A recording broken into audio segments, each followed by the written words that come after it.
अब इस आग में कई लोग जलेंगे।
देख के नहीं चल सकता क्या? अंधा ही हूँ भाई। अरे भाई सॉरी, मेरी छड़ी मुझे पता नहीं था। आपको ऐसे नहीं निकलना चाहिए, कहीं चोट लग जाएगी आपको। माफ करिए, पर मुझे ध्यान देना चाहिए। ठीक है, आराम से जाइएगा। जी जी। आप चले जाएंगे या मैं छोड़ के आऊँ? नहीं, मैं चला जाऊंगा। ठीक है, थैंक यू।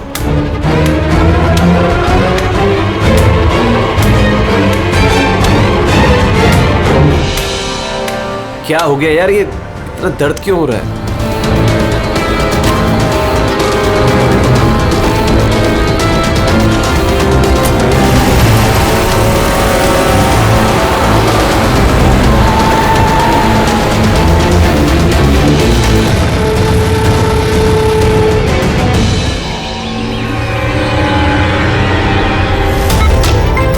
कुछ नहीं होगा रमन, तुम्हें कुछ नहीं होगा। होल्ड ऑन रमन, पैर पकड़ो। डॉक्टर इंजेक्शन, जल्दी फास्ट, क्विकली। डॉक्टर इंजेक्शन दो जल्दी।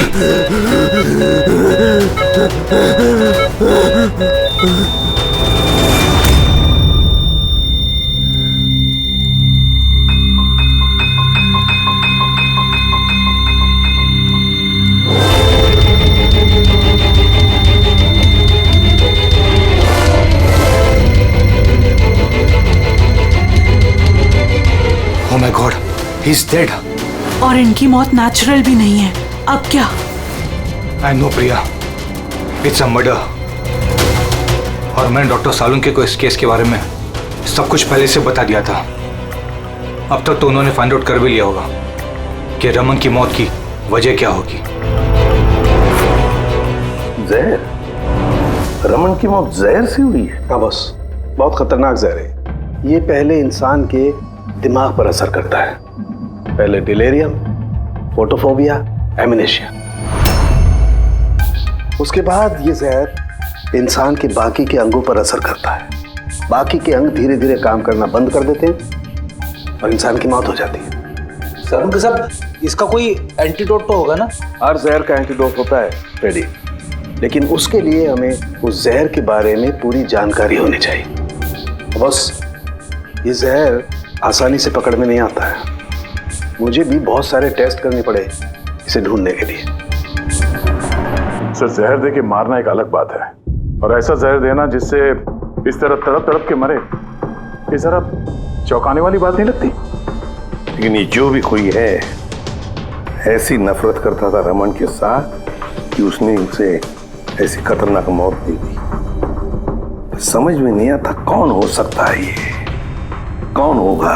कोई भी हो सकता है सर। सर रमन को जुए की लत थी। क्रिकेट, रेस कोर्स, सट्टा, हर तरह का जुआ।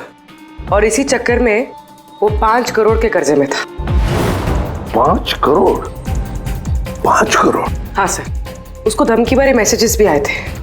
उसके फोन रिकॉर्ड्स में ऐसे कई सारे मैसेजेस हैं जो उसको बुकीज और सट्टेबाजों ने भेजे। ये देखिए सर, हो सकता है इन्हीं में से किसी की धमकी सच साबित हो गई होगी। पता नहीं, पर जिस तरह से इसको मारा है सर, लगता तो नहीं है किसी बुकी का काम है। फिर भी इन्हें बुलाना तो पड़ेगा, शायद कुछ पता चल जाए। हाँ। Hello ACP Pradyuman. अच्छा ठीक है।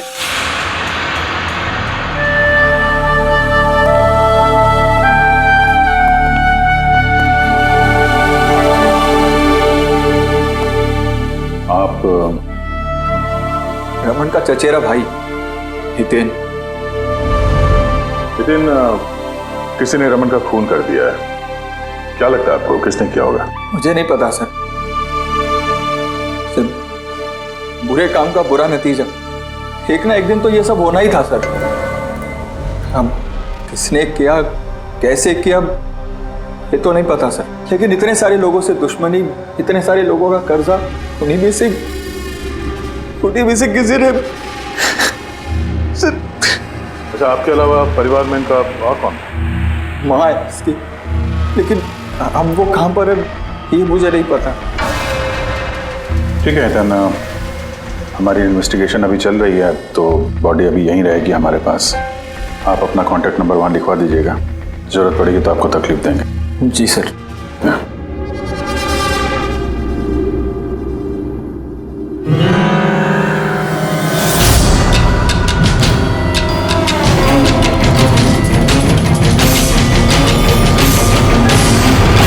सबका उतना दुखी है नहीं जितना ही दिखा रहा है। हाँ, बॉडी ले जाने की जल्दी नहीं थी, जैसे ही बोला जाओ तो निकल गया। कोई पूछताछ नहीं कब मिलेगी बॉडी। गड़बड़ है, गड़बड़ है ये हितेन, बड़ी गड़बड़ है। ऐसे लग रहा था जिसे ये बात पक्की करने आया था कि रमन मरा है या नहीं। नजर रखो उस पर। रमन, रमन बेटा, रमन क्या हुआ बेटा? रमन, मैम आप बेटा मेरा रमन, माँ मैं इसकी वसुंधरा। बेटा क्या हुआ?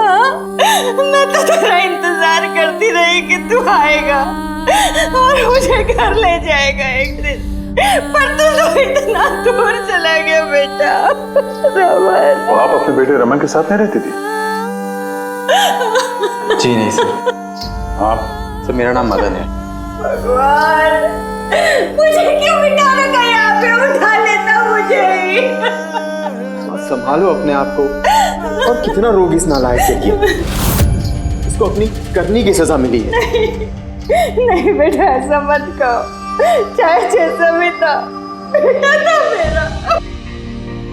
क्यों, ऐसा क्या किया था इसने इनके साथ? इन्हें अपने ही घर से बाहर निकाल दिया, सड़क पर छोड़ दिया अकेले। ऐसा क्यों?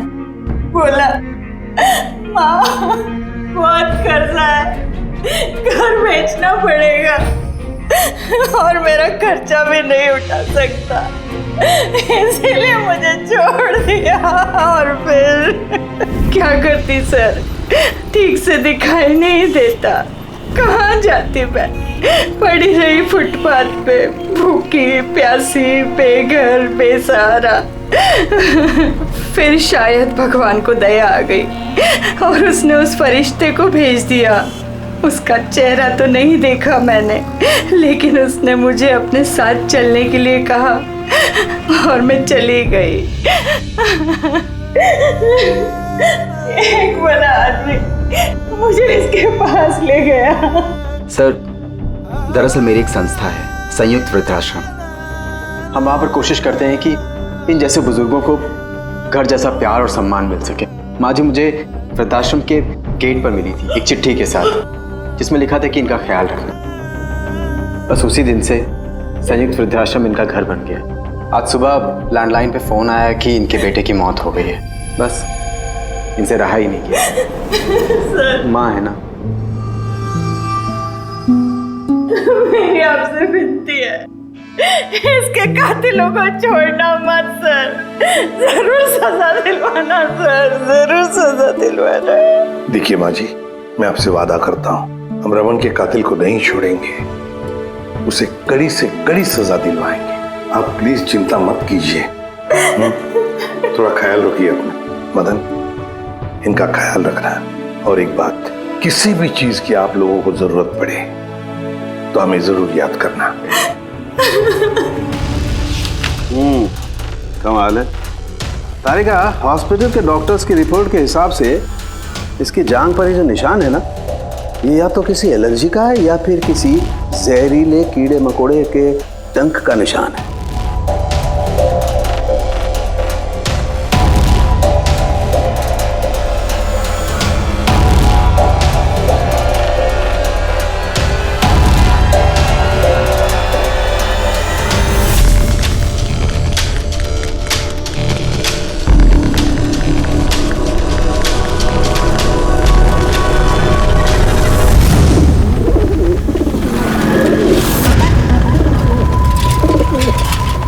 सर, इस हितेन की हरकतें ठीक नहीं लग रही है सर। ऐसे ऐसे लोगों के साथ उसका उठना बैठना है, उस पर शक करना बनता है सर। एक और बात है सर, कुछ समय पहले ये रमन ने उसे अपने घर से निकाल दिया था।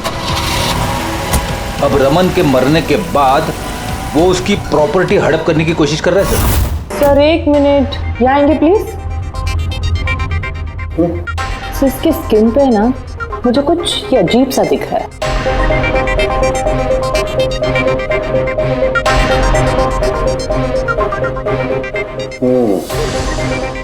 तारिका, ये जो अजीब सी चीज है ना, दरअसल ये पैराफिन है। पैराफिन? मोम। अरे तो इसका मतलब वो जहर इसके थाई में नहीं इंजेक्ट किया गया? किया गया। वो जहर इसकी थाई में ही इंजेक्ट किया। तो फिर ये मोम कहाँ से आया? मोम कहाँ से आया? तारिका, यहाँ से खूनी ने जहर इंजेक्ट किया। दरअसल ये जहर मोम से, पैराफिन से कोटेड था, इसीलिए इसकी इस चमड़ी पर भी और इसके खून में भी हमें पैराफिन मिला है। क्योंकि खूनी नहीं चाहता था कि ये जहर तुरंत इसके शरीर में जाकर के असर दिखाए, इसलिए उसने इसे कोट कर दिया। और ये जो जहर है, इसको माइन, ये एक बायो पॉइजन है, जैविक जहर। खूनी ने इसे मोम से कोट किया, इसके शरीर में इंजेक्ट किया और फिर इसके शरीर की गर्मी से मोम पिघलने लगा और वो जहर इसके खून में मिलकर के अपना असर दिखाने लगा। मतलब ये जहर किसी लिक्विड फॉर्म में नहीं बल्कि पैलेट यानी छोटी गोली के फॉर्म में इसके शरीर में डाला गया है। एग्जैक्टली।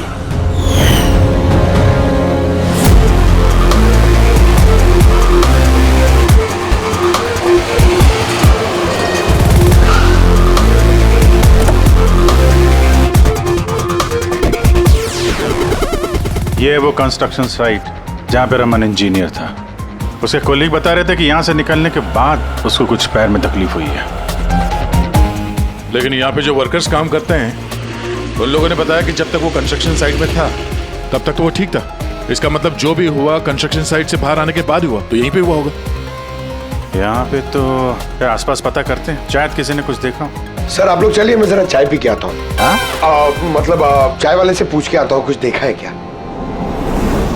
अभिजीत, ये बच्ची कंस्ट्रक्शन साइट के सामने अखबार बेच रही है, पूछते हैं उससे।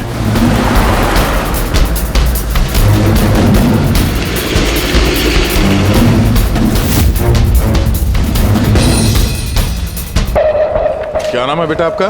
चुटकी। चुटकी। अच्छा बेटा जरा ये देखो, ये फोटो देखो ध्यान से। इनको जानती हैं, पहचानती हैं? हाँ, ये अंकल तो हमेशा मुझसे अखबार खरीदते थे, पर 3 दिन से ये नहीं आए। तो 3 दिन पहले आपने इस अंकल को यहाँ पे देखा था? हाँ, एक आदमी के साथ ये टकरा गए थे। इनको चोट भी लगी थी। वो आदमी बहुत अजीब था। अजीब मतलब? ओ, अबे अंधा है क्या? देख के नहीं चल सकता क्या? अंधा ही हूँ भाई।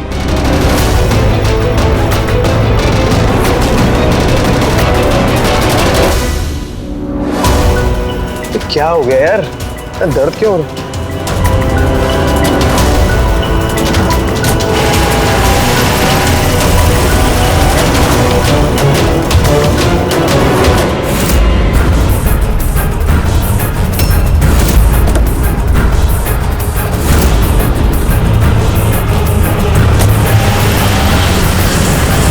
तो अंधा नहीं था और उसी ने हमला किया रमन पे। अच्छा बेटा, आप वो जो अंकल थे उनको पहचान सकते हो? देखा था आपने उनको ठीक से? नहीं। अच्छा, वो कार का नंबर देखा आपने? नहीं अंकल, वो अंकल को कार चलाते देख मैं एकदम चौंक गई थी, इसलिए कार का नंबर याद नहीं है। पर क्या बात है अंकल, इंजीनियर अंकल ठीक तो है ना? नहीं बेटा, उन्हें कुछ नहीं हुआ। वो अभी किसी दूसरे कंस्ट्रक्शन साइट पे चले गए, अब वो यहाँ पर नहीं आएंगे। Thank you. आप इस समय अखबार बेच रही हो, स्कूल नहीं जाती आप?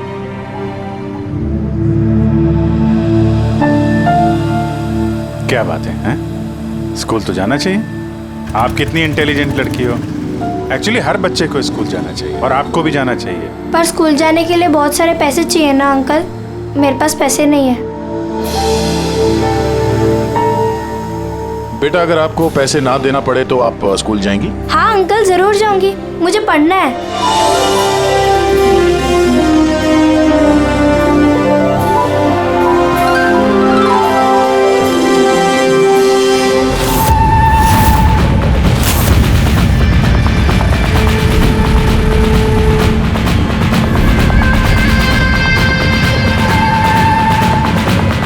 समीर, अब तुम्हारी बारी। हाँ बोलो। हाँ यार, तुम्हें एक बार में समझ में नहीं आता है?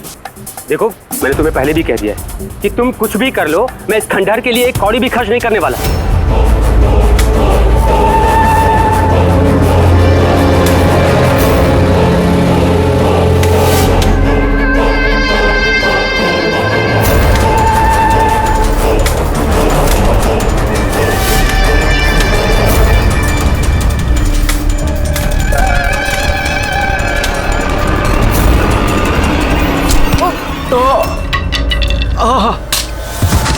ओए, दिखाई नहीं दे।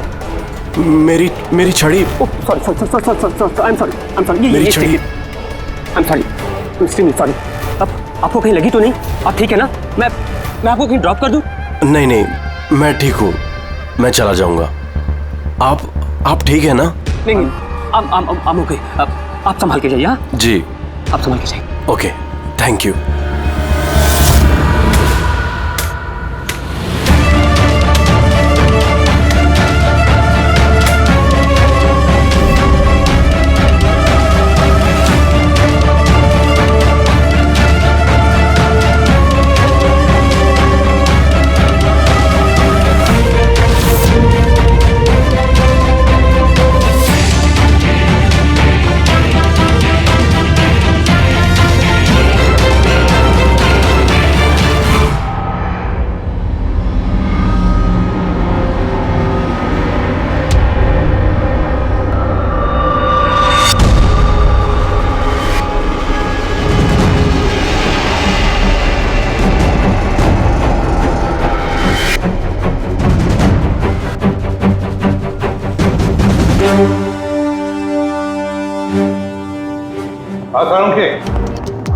क्या पता चला? बस इस आदमी को जो जहर दिया गया ना, वो भी किसी पौधे से ही बनाया गया है। क्या? ये भी किसी पौधे से? हाँ बस, लेकिन ये कौन सा जहर है, ये अभी तारिका पता कर रही है।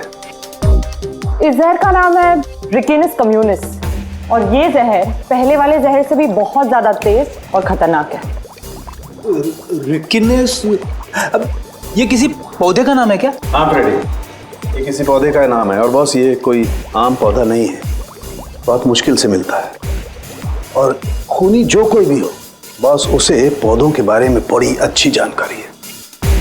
हाँ, जानकारी तो होनी चाहिए पौधों के बारे में, तभी तो। लेकिन सर, इन हत्याओं की वजह क्या है? ना तो हमें रमन की हत्या का कारण पता है और ना समीर का, और दूर दूर तक इन दोनों का एक दूसरे से कोई संबंध ही नहीं है। सर, समीर और रमन के बीच में एक चीज तो कॉमन है। क्या? माय गॉड, तो ये है वो कड़ी जो समीर और रमन को जोड़ती है। तो क्या दोनों ने एक ही गलती की? जी सर, रमन की तरह समीर ने भी अपने बूढ़े और कैंसर पेशेंट पिता को घर से निकाल दिया था। हमने उनके बारे में छानबीन की और एक ऐसे शख्स से मिले जिन्होंने समीर के पिता को ढूंढने में मदद भी की और इस केस को एक नया मोड़ दिया। कौन है वो? सर, ये डॉक्टर दिनेश है। Hello sir. कैंसर सेंटर के चोड़ी। समीर के पिताजी का इलाज यही कर रहे थे। डॉक्टर दिनेश, जरा एक बात समझाइए। समीर ने अपने पिताजी को घर से बाहर निकाला था, तो फिर ये समीर के पिताजी आपके यहाँ कैसे पहुंचे, आपके कैंसर सेंटर में? किसी ने उन्हें हॉस्पिटल पहुंचा दिया था। मैं हॉस्पिटल पहुंचा ही था जब मैंने इनको देखा। ये चेयर पे बैठ के कुछ बड़बड़ा रहे थे, हाथ में लिफाफा था। मैंने पूछा कि कौन है, लेकिन इनको कुछ याद नहीं था। मैंने उनके हाथ से लिफाफा लिया। पैसों के अलावा उसमें एक चिट्ठी भी थी। उसमें लिखा था कि इनको कैंसर है और हम इनको अपने यहाँ एडमिट करके इलाज शुरू करें। एडमिशन के लिए डिपॉजिट की रकम लिफाफे में है और इलाज के पैसे भी हॉस्पिटल के अकाउंट में ट्रांसफर हो जाएंगे। उनकी उम्र और हालत को देखकर मैंने उनको एडमिट तो कर लिया, पर मुझे चिंता थी अगर पैसे ना मिले तो। लेकिन भगवान का शुक्र है, अगले ही दिन इलाज के पूरे पैसे 10 लाख रुपए हॉस्पिटल के अकाउंट में ट्रांसफर हो गए थे। 10 लाख रुपए? किसने ट्रांसफर किए? सर 100% खूनी ने दिए होंगे। सर बैंक डिटेल से पता चल जाएगा। पता चल गया, एक्चुअली पैसे समीर की वाइफ रत्ना ने दिए थे सर। ये सब मेरी गलती है सर। मेरी वजह से समीर की जान चली गई। मैंने ही उसे उकसाया था।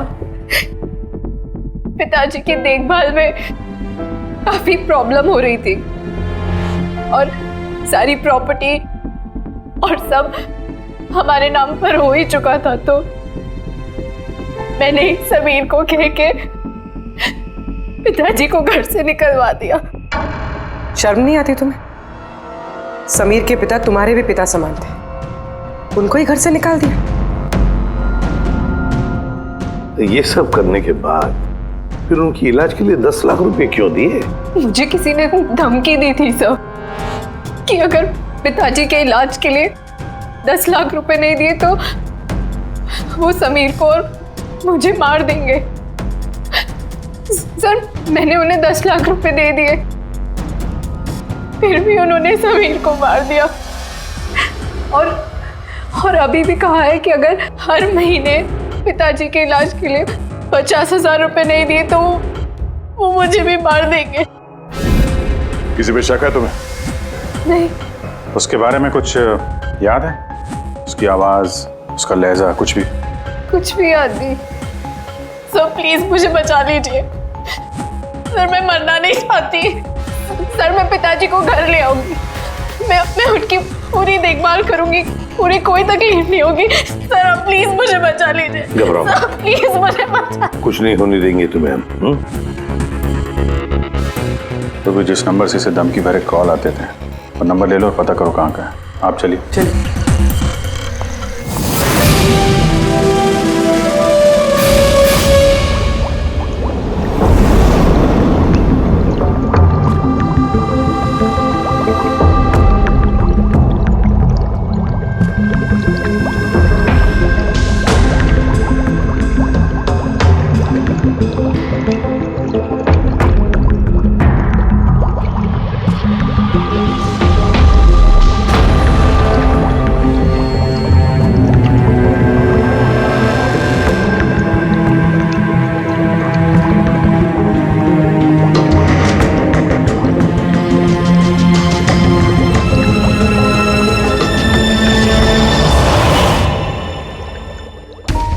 सर हमने इतने सारे एंटीडोट्स बना लिए, लेकिन इसकी क्या गारंटी है कि खूनी इन्हीं में से किसी जहर का इस्तेमाल करेगा?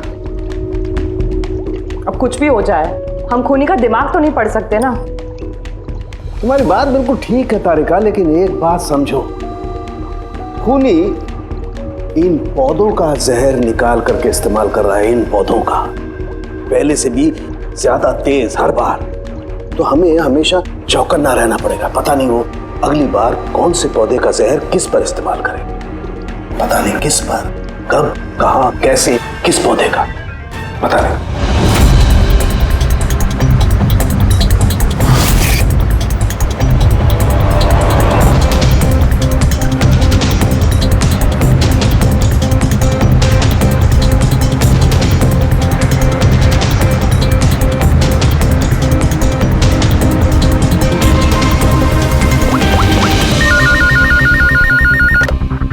हेलो। हाँ पूर्वी बता।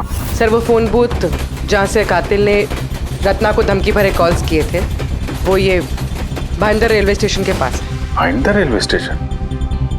वहाँ तो बहुत भीड़ भाड़ रहती है। जाहिर सी बात है उसने ब्लाइंड मैन के भेस में तो किया नहीं होगा।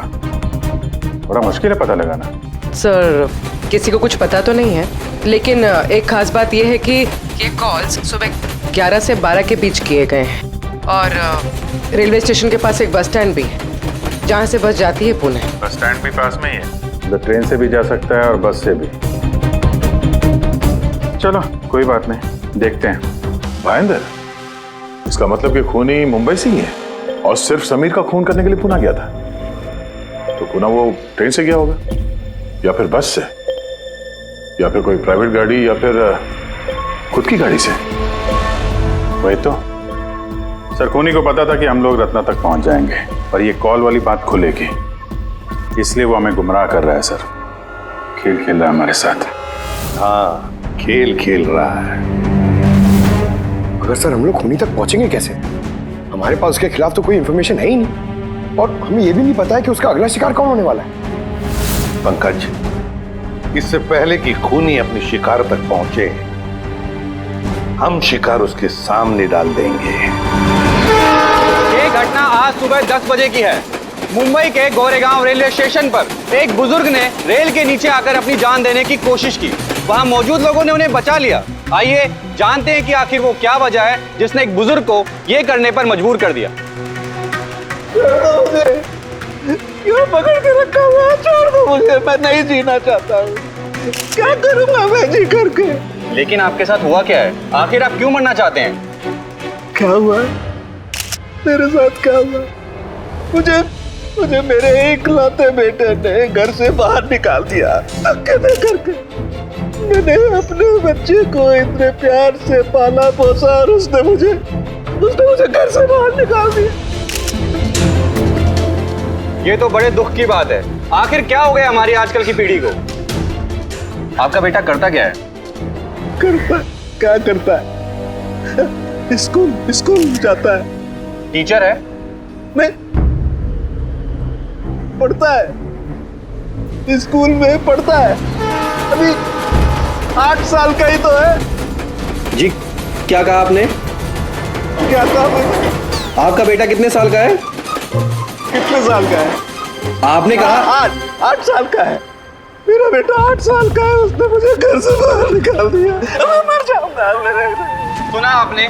इनका दावा है कि इनके 8 साल के बेटे ने इनको घर से बाहर निकाल दिया। आखिर क्या वजह है? कौन है ये 8 साल का बच्चा?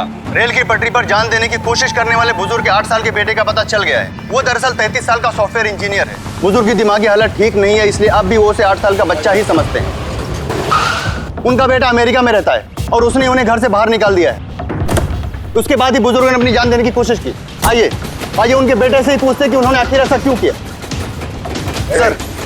सर एक सवाल सर, क्या ये सच है कि आपने अपने पिताजी को घर से बाहर निकाल दिया है? हाँ ये सच है। सर आखिर आपने ऐसा क्यों किया? आपको एक बार भी बुरा नहीं लगा? हाँ निकाला मैंने और बुरा भी नहीं लगा। आप जानते हैं इनको?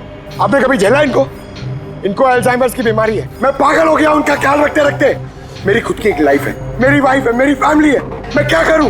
कब तक पैसे दे के इनका ट्रीटमेंट का काम कराते रहूं? मैं पैसे नहीं है मेरे पास, सब खत्म हो गया। अरे यहाँ से, अरे छोड़ दो मेरा पीछा, मेरे दूर चले जाओ मुझसे। परेशान हो गया आपसे मैं। ये तमाशा देखो खड़ा कर दिया। खुश हो गए? चले जाओ मुझे छोड़ गए यार। सर कभी आप भी तो छोटे थे ना। इन्होंने आपको पाल पोस के बड़ा किया, इस लायक बनाया और आपने इन्हें घर से ही बाहर निकाल दिया। तुमको बहुत प्यार आ रहा है? हाँ? जा अडॉप्ट कर ले जाके। दिमाग खराब मत करो मेरा, तुमको जो करना था ना तुमने आके कर लिया बवाल खड़ा। टीआरपी मिल गई ना तुमको, पैसे कमा लिए ना, हटो यहाँ से।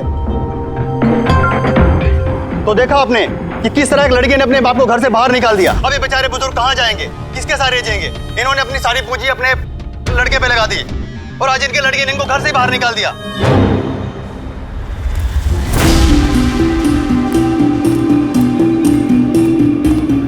बड़े बच्चे गुब्बारे गुब्बारे ले लो जल्दी, गुब्बारे वाला गुब्बारे ले लो। अरे बेटा गुब्बारे गुब्बारे गुब्बारे ले लो, गुब्बारे वाला गुब्बारे ले लो, गुब्बारे गुब्बारे ले लो, गुब्बारे गुब्बारे ले लो बेटा, गुब्बारे गुब्बारे ले लो, गुब्बारे गुब्बारे वाला गुब्बारे गुब्बारे ले लो।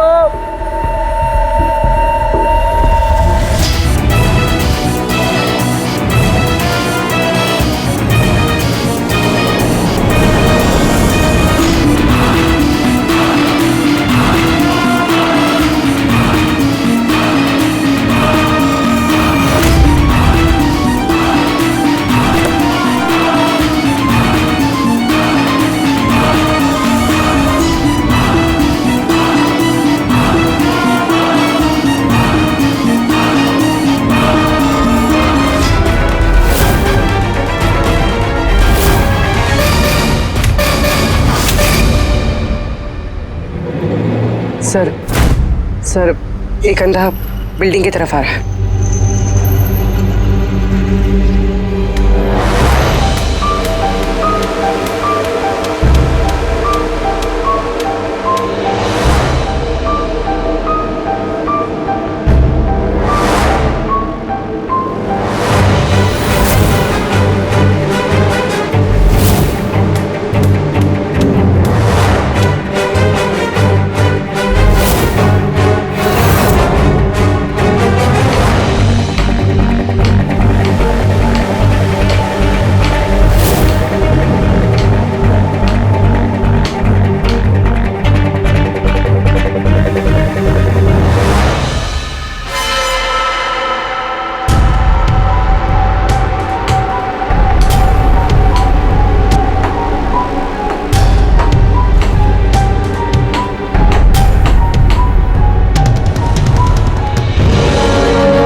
इतने सारे लोग?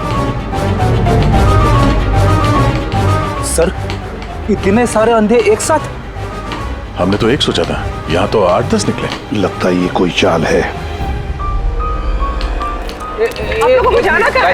एक मिनट आप लोग रुकिए। एक मिनट, यहाँ कैसे आ गए आप लोग? आइए। ये आप सब कहाँ हैं आप लोग? यहाँ क्या बात है? क्या हुआ? यहाँ आंखों का फ्री चेकअप होने वाला है। संपत है आप? संपत? उसने ही बुलाया था हम लोगों को। देखिए यहाँ पे ऐसा कोई शिविर नहीं है। कौन संपत कौन है? किसने बुलाया आपको? उसने ही तो बुलाया था यहाँ।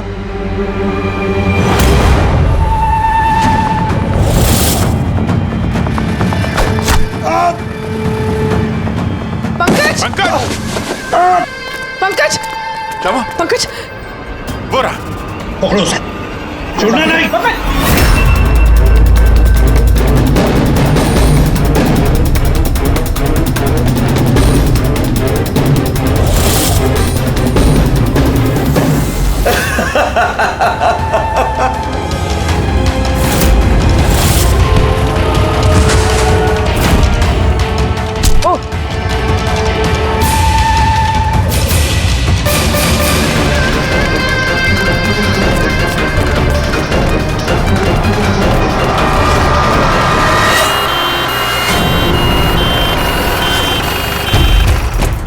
आजा, जल्दी आजा।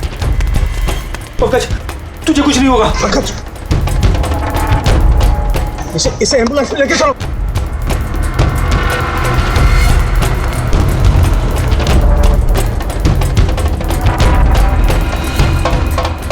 पंकज पंकज तुझे कुछ नहीं होगा। पंकज तारिका ये लो, इससे जहर का पता करो। अगर जहर का पता नहीं चला तो हम एंटीडोट नहीं दे पाएंगे। मेरी बात सुन रहे हो तुम? सुना नहीं है पंकज, आंखें बंद मत होने देना। आदिश, हमारे पास इसका एंटीडोट हो, वरना हमें इसे हॉस्पिटल ले जाना पड़ेगा। एंड आई एम श्योर ये वाला जहर पहले वाले जहर से बहुत ज्यादा स्ट्रॉन्ग है। अरे का एक काम करो, नेशनल बायो सेंटर को फोन करो और उसे लाइन पर रखो।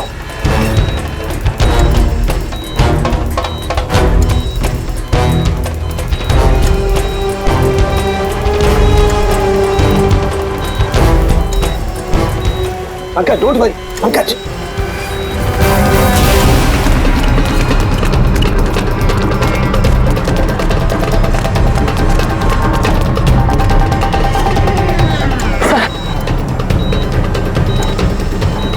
ओह माय गॉड, ये नहीं हो सकता है। और सूत्र तो जहर ही बदल दिया। लेकिन सर हमारे पास इतने सारे एंटीडोट्स हैं, कोई ना कोई तो काम करेगा ना। कोई काम नहीं करेगा बॉस, ये पौधे का जहर ही नहीं है, उसने जहर बिल्कुल बदल दिया है। अब क्या होगा सौरभ? करना कुछ यार। पंकज कीप ब्रीदिंग, सब ठीक हो जाएगा। हाँ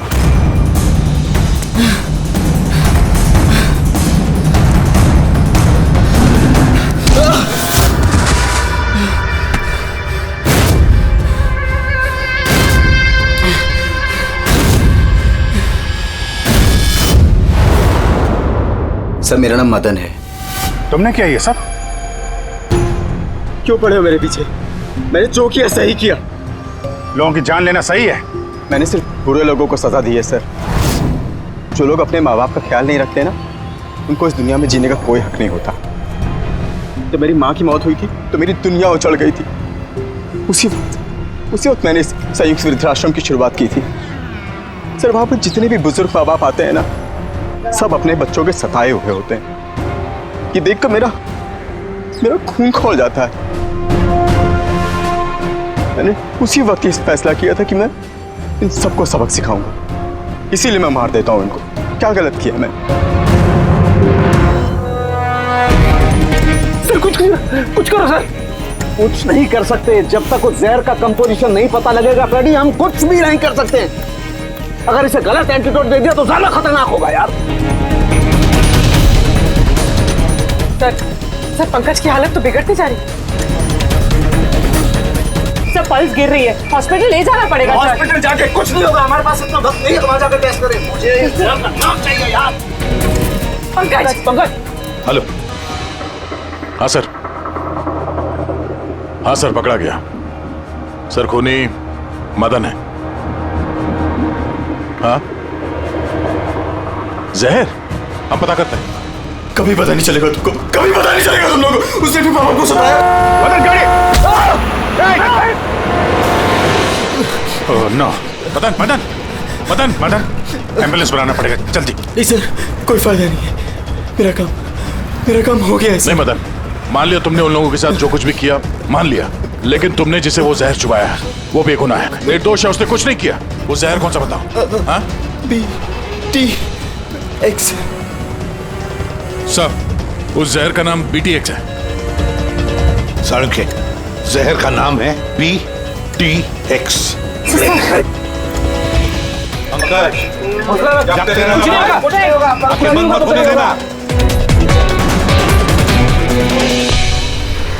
मदन,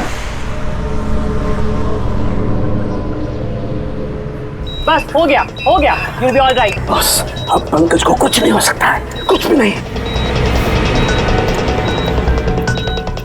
वेलकम माय बॉय।